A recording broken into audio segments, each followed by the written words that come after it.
আমরা তো 1,000 টাকা গাড়ি ভাড়া দিয়ে আইছি, 1,000 টাকা করে গাড়ি ভাড়া চলে গেছে, 1,000 টাকা করে গাড়ি ভাড়া চলে গেছে, টিকিট গেছে মাত্র 150 টাকা, গাড়ি ভাড়া গেছে 1,000 টাকা।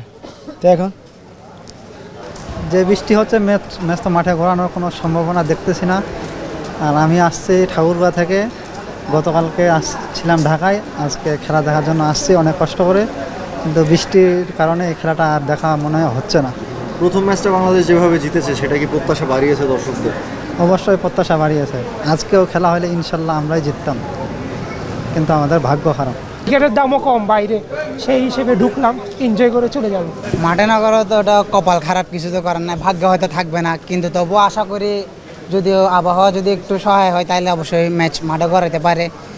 আমরা 5 ওভার চললেও খেলাটা চললে মানে সার্থক হবো। মন খারাপ তো অবশ্যই হবে, তারপরে তো কিছু করার নাই, কারণ এটা তো প্রকৃতির গিয়া, আবহাওয়ার উপরে গিয়া করে, এটা ডিপেন্ড করে।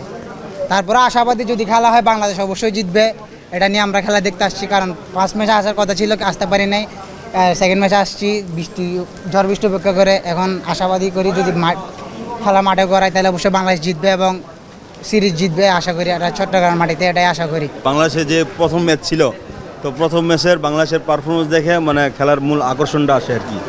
তো অনলাইনে টিকিট কেটেছিলাম, এও কি অনেকক্ষণ অনলাইন ওয়েবসাইট বন্ধ ছিল, তো আজ দিন 11টার দিকে প্রায় ওই অনলাইন ছাড়ছে আর কি। তো ছাড়ার পর টিকিট পাইছি, পাওয়ার পর এই পর্যন্ত এই ক্লান্তি বুক করতে আসি, মানে এখনও প্রত্যাশায় আছি যে একটু হইলেও খেলোয়াড়দেরকে দেখবো, হ্যাঁ অন্ততপক্ষে 5 ওভার যদি খেলা হয় খেলা দেখে যাব, এই প্রত্যাশায় এখন পর্যন্ত আছি আর কি। বৃষ্টি ওয়েদারের কারণে এখন আল্লাহ ভালো জানে কী হয়। আমি প্রথমবারই বাংলাদেশের খেলা দেখতে আসি, আগে তো কখনো দেখি না বাংলাদেশের খেলা, যদি বাংলাদেশে অবস্থান করি কিন্তু বিভিন্ন দেশের খেলা দেখি, মানে ক্রিকেট খেলা আর কি।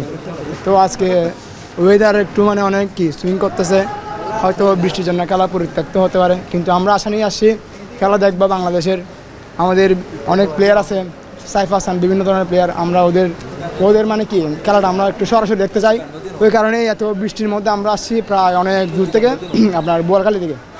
তো ওই জন্য তো ওই কারণে আমরা একটু এক্সপিরিয়েন্স নিয়ে আসছি খেলা দেখার জন্য। এখন দেখা যাক খেলা হতে পারে কি পারে না, এই আর কি। খেলা দেখার জন্য এসে আর কি মনে করো বাংলাদেশ জিতবে সে আসে প্রত্যাশা নিয়ে আসি আমরা খেলা দেখার জন্য, কিন্তু বৃষ্টির কারণে মনে করতেছি খেলা দেখা যাবে না। আমরা অনেক দূর থেকে আসি খেলা দেখার জন্য।